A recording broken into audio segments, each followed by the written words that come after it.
My channel. তো আশা করছি তোমরা সবাই ভালো আছো, আমিও অনেক ভালো আছি। আর হঠাৎই আমি অনেকটা খুশি হয়ে গেছি, ঠিক আছে? এই কারণে আমি এতটা ভালো আছি। আশা করি তোমরা আমার মুখের হাসিটা দেখে বুঝতেই পারছো। তো এখন আমার ভিডিওটা স্টার্ট করার কোনো ইচ্ছাই ছিল না, কারণ কি এখন ঘড়ির কাঁটায় কটা বাজে দেখবে? এখন বাজে রাত্রি 9টা, ঠিক আছে?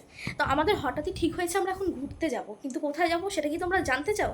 তো জানতে হলে পুরো ভিডিওটা স্কিপ না করে দেখতে থাকো। আমি কোথায় যাচ্ছি, কী কী করবো, সেটা আমি সবটুকুই তোমাদের সাথে শেয়ার করব। তবে আমি এটুকু বলতে পারি, আমি যেখানে যাচ্ছি সেটা হচ্ছে আমার খুব পছন্দের একটা জায়গা। তোমরা গেস করো আর কমেন্ট বক্সে লিখে দাও আমি কোথায় যেতে পারি। তো যাই হোক, এখন অনেক কাজবাজ রয়েছে, ব্যাগপত্র গোছাতে হবে, বুঝতেই পারছো। এখানে আমি শোকেসে জামা দেখছিলাম কোনটা নিয়ে যাব, কিন্তু আমি যেহেতু কয়েকদিন আগেই কাশ্মীর থেকে ঘুরে আসলাম, এখানে আমার সব জামা পরা কমপ্লিট, কিন্তু আমি কী পরবো সেটাই বুঝতে পারছিলাম না, কী নিয়ে যাব সেটাই বুঝতে পারছি না। আর হঠাৎ ঠিক হয়েছে তো কী বলবো, তো এখান থেকে কিছু একটা নিয়ে যেতে হবে।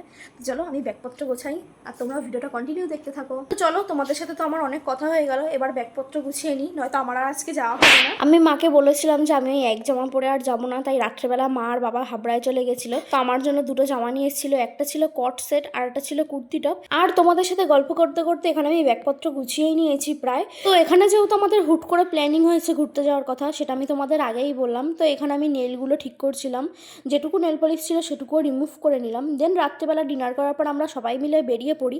আর আমরা এত রাতেই বেরিয়েছিলাম যে রাস্তায় একটা কুকুরও ছিল না। তারপর আমরা আমাদের গাড়ির জন্য অপেক্ষা করছিলাম, কিন্তু এখানে গাড়িটা আসতে অনেক লেট করে ফেলেছিল, তাই মা আর বাবা মিলে ফোন দেখছিল আর আমি শুধু ভিডিওই বানিয়ে যাচ্ছিলাম। তো যাই হোক, আর এখানে দেখো আমাদের গাড়ি চলেই এসছে, তারপর আমরা গাড়িতে উঠে পড়েছি। আর এই নিয়ে দ্বিতীয়বার হলো যে হুট করে আমাদের প্ল্যানিং হলো আর আমরা হুট করেই বেরিয়ে পড়লাম। মানে সন্ধ্যে 8টার সময় ঠিক হয়েছে আমরা ঘুরতে যাবো, আর রাত্রি 12:30টার সময় আমরা বেরিয়ে পড়েছি। তো ওইসব কথা বাদ দাও, তারপর আমরা চলে আসি পেট্রোল পাম্পে গাড়িতে একটু তেল ভরানোর জন্য। আর আমরা যেটা আশা করিনি, আমরা ভেবেছিলাম হয়তো রাত্রেবেলা রাস্তা একদম পুরো ফাঁকা থাকবে, কিন্তু আমাদের কপালটা এতই ভালো যে আমরা 2-2.5 ঘন্টা প্রায় জ্যামে আটকেছিলাম। তো যাই হোক, তারপর এখানে দেখো গাড়ি ছাড়তে ছাড়তে ভোর হয়ে গেছে, আর গাড়ির মধ্যে তো অলমোস্ট সবাই ঘুমিয়ে পড়েছে, কিন্তু ঘুরতে যাওয়ার এক্সাইটমেন্ট আমার ঘুমটাই আসে না। তো যাই হোক, এখানে সকাল হয়ে যাওয়ার পর আমরা একটু চা খেতে দাঁড়িয়েছিলাম। তো চা খাওয়ার পর আমাদের গাড়ি আবারও ছাড়ে। তো ফাইনালি আমরা চলে এসেছি মন্দারমণিতে। আর আমি সত্যি কথা বলতে সমুদ্র অনেক ভালোবাসি, আর এত বছর পর যেহেতু আমি এসেছি, তাই প্রথমেই এসে আমি পাটা একটুখানি ভিজিয়ে নিলাম। তারপর আমাদের যেই রুমটা বুকিং করা ছিল সেই রুমে আমরা চলে আসলাম। আর আমরা যেই রিসর্টটাই ছিলাম সেটা এত সুন্দর ছিল, একদম পুরো সমুদ্রের পাড়ে। তো এখানে প্রথমে এসে আমি ব্রাশ করে নিলাম, তারপর ফ্রেশ হয়ে নিলাম। আর এখানে আমাদের সকালের ব্রেকফাস্ট চলেই এসছে। তো এখানেই আন্টিটা নিয়েছিল আলু পরোটা, আর আমি আর মা মিলে নিয়েছিলাম ডিম টোস্ট। আর আমরা কে কে মন্দারমণি এসেছি সেটাই তো তোমাদের সাথে বললাম না।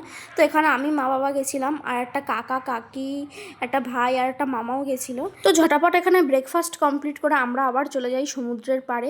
সত্যি কথা বলতে আমার রুমে তো বসে থাকতে একদম মনই লাগছিল না। তো তারপর আবার রুমে গিয়ে আমি ঝটাপট রেডি সেডি হয়ে নিলাম, কারণ কি এবার যাব আমরা স্নান করতে। তো প্রথমে আমি পুলে এসে একটু পা ভেজাচ্ছিলাম, কারণ কি আমার জলে নামতে ভয় লাগছিল যে কতটা কি ডিপ হবে, কিন্তু বেশি একটা ডিপ ছিল না, তাই এখানে আমি নেমে গেলাম। প্রথমে আমি সুইমিং পুলে নামতে ভয় পাচ্ছিলাম ঠিকই, কিন্তু পরে নেমে অনেক মজা মস্তি করেছি, বল নিয়ে অনেক খেলাধুলা করেছি। তো যাই হোক, এখানে তারপর আমাদের চলে আসলো স্ন্যাক্স। তো আমরা নিয়েছিলাম চিকেন পকোড়া। তো যাই হোক, আর এইবার সমুদ্রের থেকে বেশি আমরা পুলে স্নান করেছিলাম। সমুদ্রে করেছিলাম ওই 30-40 মিনিট, কিন্তু পুলে প্রায় 2-3 ঘন্টা ছিলাম। তারপর আমি শ্যাম্পু করে রুমে চলে আসি, আর দেখো গাইস পুরো কালো হয়ে গেছি, যেই কারণে আমার মনটা একটু খারাপ হয়ে গেছিলো। তো যাই হোক, স্নান করে আমি আবার বাইরে চলে আসি। গাইস কতটা স্রোতের বেগ তোমরা দেখো, জাস্ট দেখো তোমরা।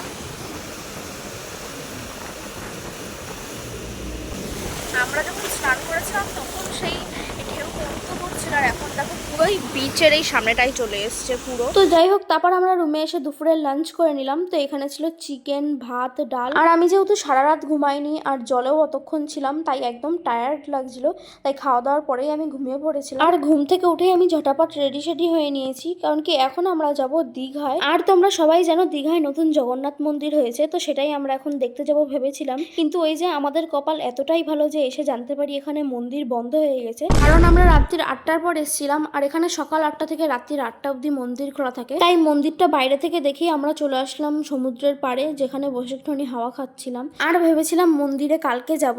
আর এখানে এসে প্রথমে একটুখানি খেয়ে নিলাম আইসক্রিম, আর এই আইসক্রিমগুলো খেতে না আমার খুব ভালো লাগে। আর তারপর নিয়ে নিলাম পাপড়ি চাট। আর দীঘায় সমুদ্রের পাড়ে বসে পাপড়ি চাট খেতে কতটাই না ভালো লাগে। আর পাপড়ি চাট খেয়ে আমরা অনেক ছবি তুলেছি, অনেক মজা করেছি। আর হ্যাঁ, তোমরা যদি ছবিগুলো দেখতে চাও তাহলে আমাকে ফেসবুকে আর ইনস্টাগ্রামে ফলো করতে হবে। তো যাই হোক, তারপর আমরা রাত্রেবেলা রুমে চলে আসি, আর এখানে একটা একটা মামা আমাদের রাত্রের ডিনারটা গুছিয়ে দিচ্ছিল। তো ডিনার করার পর আমরা একটু আবার সমুদ্রের পাড়ে চলে এসেছিলাম। আর হ্যাঁ গাইজ, আমার ভিডিও যদি তোমাদের ভালো লেগে থাকে তাহলে চ্যানেলটিকে সাবস্ক্রাইব করে দিও। বাই।